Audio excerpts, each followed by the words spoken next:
IPL 2026 मध्ये Rajasthan Royals तिसऱ्यांदा अडचणीत आली आहे आणि यावेळी कारण आहे वैभव सूर्यवंशी।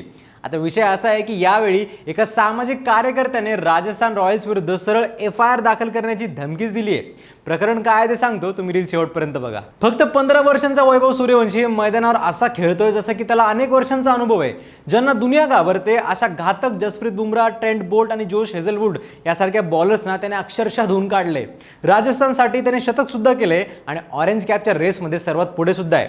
पण यावेळी परफॉर्मन्सपेक्षा जास्त चर्चा त्याच्या वयावर होते।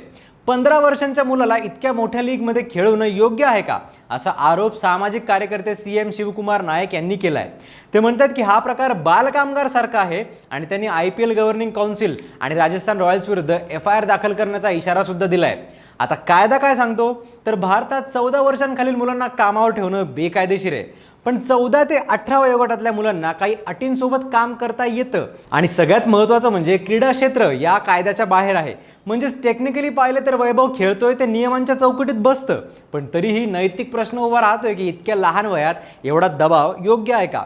दरम्यान वाद सुरू असतानाच वैभवचं नाव आता आंतरराष्ट्रीय पातळीवरही चर्चेत आले। जून-जुलैमध्ये होणाऱ्या आयर्लंड दौऱ्यासाठी संभाव्य 35 प्लेयर्सच्या लिस्टमध्ये त्याचा समावेश झालाय। म्हणजेच एकीकडे वादही सुरू आहेत आणि दुसरीकडे करिअर झेप सुद्धा घेत आहे। आता प्रश्न एकच आहे की हा मुलगा भारतीय क्रिकेटचा पुढचा सुपरस्टार ठरणार आहे का, की अशा वादांमुळे त्याच्या करिअरवर परिणाम होणार आहे। तुमचं मत काय, कमेंट्समध्ये नक्की सांगा आणि फॉलो करा लगावबत्ती।